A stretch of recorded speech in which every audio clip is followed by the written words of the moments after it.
पड़ी तो यहाँ दूसरे संगठनों को भी साथ लेकर हम इस आंदोलन को ढीला नहीं छोड़ेंगे।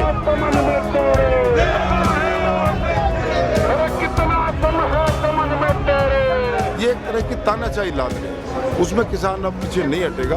किसान लड़ेगा, चाहे कितनी भी लंबी लड़ाई है, और इन कानूनों को तो वापस कराएगा ही।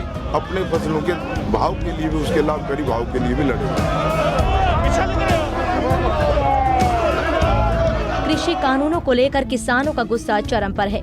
किसानों में भारी आक्रोश है और किसान द्वारा लगातार कृषि कानूनों का पुरजोर विरोध किया जा रहा है। बीते दिन हिसार में हजारों की संख्या में किसान और विभिन्न संगठनों के सदस्य शहर की सड़कों पर उतर आए और अखिल भारतीय किसान सभा के बैनर तले सभी एकजुट होकर क्रांतिमान पार्क से प्रदर्शन करते हुए पीएलए स्थित भाजपा के सांसद बृजेंद्र सिंह के आवास का घेराव करने पहुंचे। लेकिन पहले से मुस्तैद भारी पुलिस बल ने प्रदर्शनकारियों को एमपी के निवास स्थान तक जाने नहीं दिया और भारी बैरिकेड्स लगाकर प्रदर्शनकारियों को आगे बढ़ने से रोक लिया। इस दौरान प्रदर्शनकारियों और पुलिस के बीच काफी देर तक नोकझोंक होती रही और लेकिन उन्हें आगे नहीं बढ़ने दिया, जिसके बाद किसान बैरिकेड्स के आगे ही धरने पर बैठ गए और काले झंडे लेकर सरकार के खिलाफ जमकर नारेबाजी करने लगे। किसान और किसान संगठनों का मानना है कि केंद्र की भाजपा सरकार देश को वापस गुलामी की तरफ ढकेल रही है और सरकार के नए कृषि सुधार कानून किसानों के हित में नहीं है। सरकार को ये कानून वापस लेने पड़ेंगे, नहीं वो अपना आंदोलन और भी तेज कर देंगे। वहीं अखिल भारतीय किसान सभा के राज्य कमेटी सदस्य सूबे सिंह बूरा का कहना था कि मंडी में फसलों की खरीद नहीं हो रही और फसल बिजाई का टाइम है, लेकिन नहरों में पानी नहीं है। ये कैसा किसानों का भला है। आज का घेराव हरियाणा के अंदर जो 10 एमपी हैं, जो ये काला कानून लाने में उन्होंने पूरा मोदी सरकार का साथ दिया, किसान को गुमराह कर रहे हैं कि ये आपके हित के अंदर है। हमें ये तो समझाते इस तरह हित है। 1 तारीख से इन्होंने कहा हम किसान का दाना दाना खरीद देंगे।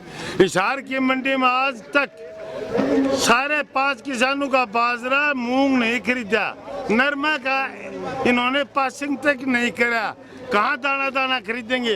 फसल की बिजाई आ गई, नहरों के अंदर अब तक पानी नहीं है, न आने पीने के लिए नहीं है। लोग प्रदर्शन कर रहे हैं। हम ये कह रहे हैं ये काले कानून वापिस लो, ये देश को बर्बाद करेंगे। किसान बर्बाद हो जाएगा तो देश बर्बाद हो जाएगा। देश बर्बाद, देश को दोबारा गुलामी की ओर ये लोग देना चाहते हैं। मोदी जी ने साहब कहा था कि अब मैं जो है ना आप लोगों के झोली के अंदर किसानों को बर्बाद कर ये जमीन बड़े बड़े रिलायंस, अडानी, अंबानी और बहुराष्ट्रीय जो अमेरिका की कंपनियां उनको इकट्ठी कर दे दूंगा और इनको मजदूर बना दूंगा। ये या तो आपके फार्म हाउसों में मजदूरी करेंगे या किसी कारखाने के अंदर। उन्होंने वर्ल्ड बैंक का दबाव है जबरदस्त कि आप लोग जो है जो कृषि है, कृषि की जो जमीन है उसको जो है पागलों के हाथों में दे रखा है। किसान पागल समझ रखा है इन लोगों ने। इस अखिल भारतीय किसान सभा एक ही संगठन है आज के घेराव के अंदर, और हम दिल्ली के अंदर जाएंगे 250 से ऊपर किसान संगठन 26-27 नवंबर को, और अगर जरूरत पड़ी तो यहाँ दूसरे संगठनों को भी साथ लेकर हम इस आंदोलन को ढीला नहीं छोड़ेंगे जब तक हमारी फसल की खरीद, नहरों में पूरा पानी और किसान को कर्ज मुक्त और उसकी 10,000 पेंशन नहीं दे देती है मोदी सरकार, जो वादा कर गई थी, उस समय तक किसान सड़कों पर रहेगा। इस दौरान सीआईटीयू के राज्य उपाध्यक्ष कामरेड सुरेश कुमार ने कहा कि सरकार ने जबरदस्ती राज्यसभा और लोकसभा में कृषि अध्यादेशों को पास करवाकर कानून बना दिया, मगर सांसदों ने इस बात का विरोध नहीं किया बल्कि समर्थन दिया। इसीलिए अखिल भारतीय किसान सभा ने हरियाणा में सभी सांसदों का घेराव करने का निर्णय लिया था। ये अखिल भारतीय किसान सभा के नेतृत्व में सभी किसान संगठनों की ओर से आज ये जो हमारे विजेंद्र सिंह सांसद हैं हिसार लोकसभा के, उनका घेराव करने का कार्यक्रम था, और जो है क्रांतिमान पार्क से लेके अब इसका घेराव करे बैठे हम।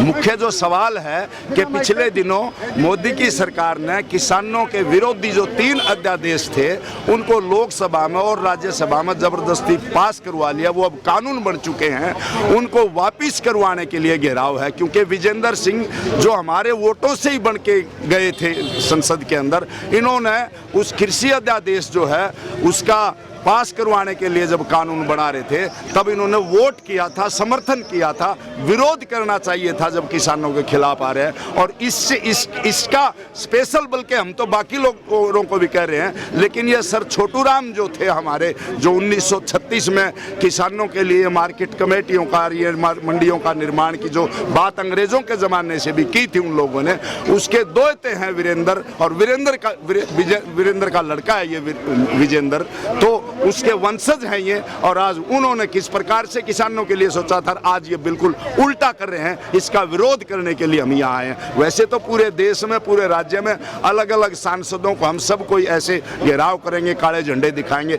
ये हमारा कार्यक्रम था आज का। प्रदर्शन के दौरान मौजूद अखिल भारतीय किसान सभा के राज्य कमेटी सदस्य प्रदीप कुमार की माने तो एमपी जनता के वोटों से चुनकर संसद में गए हैं और वो जनता के नुमाइंदे हैं, मगर फिर भी ये नेता जनता की मुश्किलों से कोई सरोकार नहीं रखते। उन्होंने कहा कि सरकार स्वामीनाथन आयोग की रिपोर्ट लागू करे। सरकार यदि अपनी जन विरोधी नीति नहीं बदलेगी तो उसे गद्दी छोड़नी पड़ेगी। ये एक तरह की तानाशाही लाद रहे हैं, उसमें किसान अब पीछे नहीं हटेगा।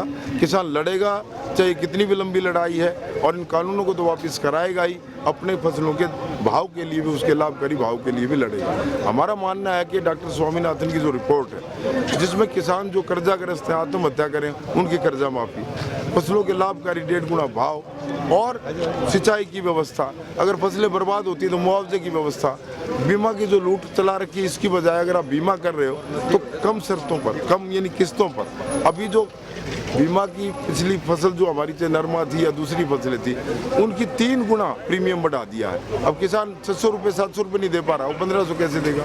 फसल होने की तसल्ली नहीं है। तो ये तमाम मुद्दे हैं जिससे किसान अब सड़कों पे है, और इस सरकार को एक तरह से पीछे हटा के मानने का हमने नारा दिया है, या तो नीतियाँ बदलो या फिर गद्दी छोड़ो। जहां एक और मोदी सरकार खुद को किसान हितैषी और किसानों की आय दोगुना करने के बड़े बड़े दावे कर रही है, लेकिन वहीं दूसरी तरफ देश का अन्नदाता आज सड़कों पर है।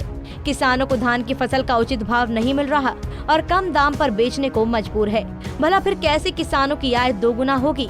हिसार से विनोद सैनी, पंजाब केसरी टीवी।